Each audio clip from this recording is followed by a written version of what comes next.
जब भी किसी दूसरे शहर या मकाम पे जाओ तो उस जगह का प्याज खा लो ताकि उसकी बीमारियां तुमसे दूर हो जाए।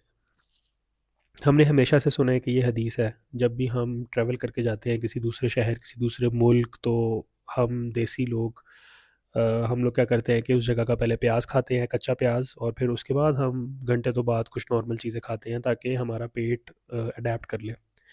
इंटरेस्टिंगली ऐसे ही हुआ।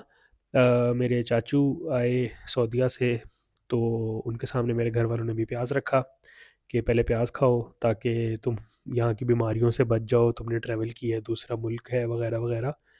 और जब इस चीज़ की तहकीक की गई तो पता चला कि ये हदीस मौजू है। ऐसी इस हदीस में कोई हकीकत नहीं है, और ये वो बात है जो हमारे बड़ों ने हमें सिखाई है।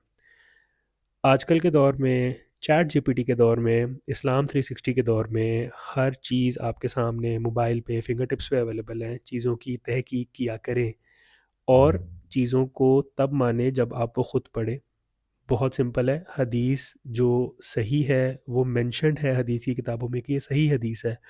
जो ज़ईफ़ हदीस है वो भी मेंशन है ज़ईफ़ हदीस है। मज़े की बात है, ये हदीस है ही नहीं, ये मौजू हदीस है। मौजू हदीस ऐसी हदीस है, ऐसे ऐसी चीज़ है जिसका मतलब है कि हमने नबी अकरम सल्लल्लाहु अलैहि वसल्लम के साथ झूठ मंसूब किया, और नबी सल्लल्लाहु अलैहि वसल्लम ने कई मुकामात पर बड़ी सख्त वईद सुनाई है इन के बारे में कि अगर हम नबी सल्लल्लाहु अलैहि वसल्लम के बारे में कोई बात ऐसी मंसूब करें जो नबी सल्लल्लाहु अलैहि वसल्लम ने नहीं कही, तो लिहाजा अपने कॉन्सेप्ट्स बेहतर करें।